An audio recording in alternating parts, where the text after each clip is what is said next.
नमस्कार।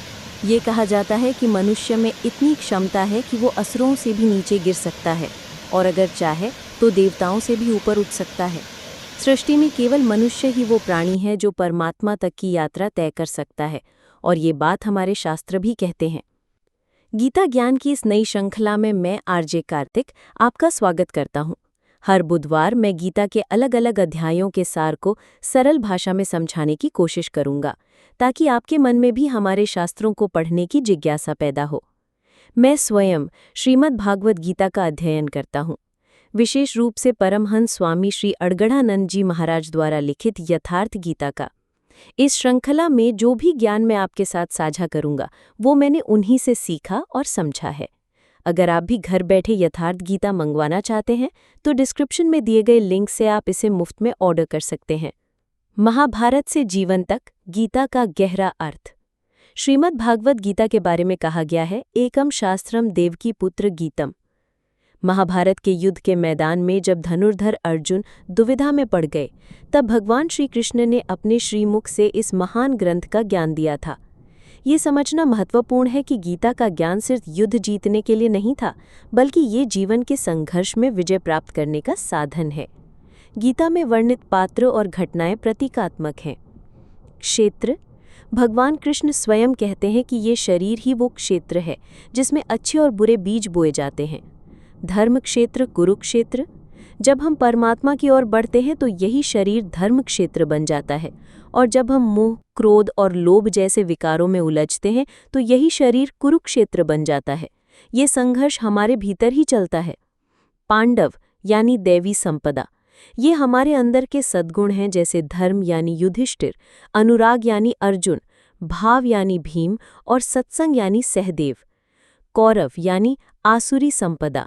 ये हमारे अंदर की बुराइयां हैं, जैसे अज्ञानता यानी धृतराष्ट्र, मोह यानी दुर्योधन और दुर्बुद्धि यानी दुशासन। प्रथम अध्याय, अर्जुन का मोह और संशय।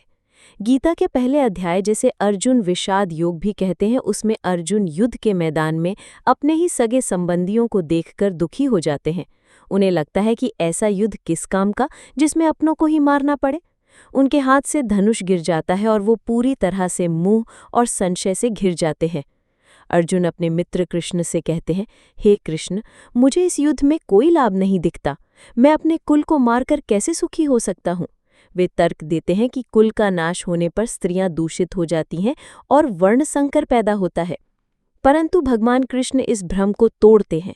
वे बताते हैं कि असली वर्ण संकर तब पैदा होता है जब साधक का मन साधना के दौरान भ्रमित होता है, न कि इस तरह के युद्ध से।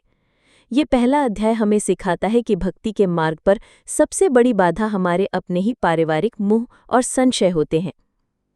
अर्जुन का मोह और संशय ये दर्शाता है कि जब भी कोई भक्ति के रास्ते पर चलना शुरू करता है तो उसके अपने ही लोग, अपने ही संबंध बाधक बन जाते हैं।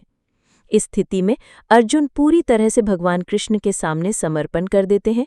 कहते हैं, शिष्य अस्ते हम शादिमाम तमाम प्रपन्नम, यानी मैं आपका शिष्य हूँ, आपकी शरण में हूँ, मुझे राह दिखाएं।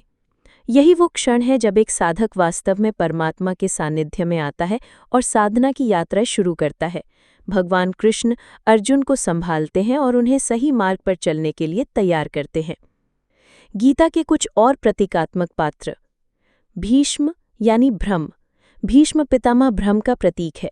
जब तक हमारे अंदर भ्रम जीवित रहता है तब तक आसुरी शक्तियां अजय रहती हैं। गीता में बताया गया है कि भ्रम का वध ही हमें अविद्या से मुक्ति दिलाता है। शिखंडी यानी शिखा सूत्र का त्याग। शिखंडी का अर्थ है शिखा का त्याग।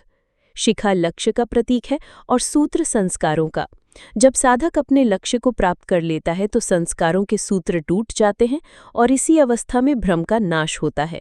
द्रोणाचार्य यानी द्वैत।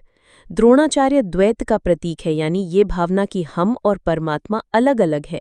जब तक द्वैत की भावना जीवित रहती है तब तक आध्यात्मिक उन्नति संभव नहीं है। ये समझना महत्वपूर्ण है कि ये सभी किरदार बाहरी नहीं बल्कि हमारे ही अंतर्मन की प्रवृत्तियां हैं। गीता हमें यही सिखाती है कि हमें अपने भीतर चल रहे इस महाभारत के युद्ध में विजय कैसे प्राप्त करनी है।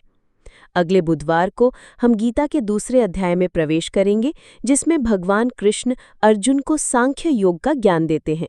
मेरे साथ जुड़े रहें और इस ज्ञान यात्रा में आगे बढ़ें।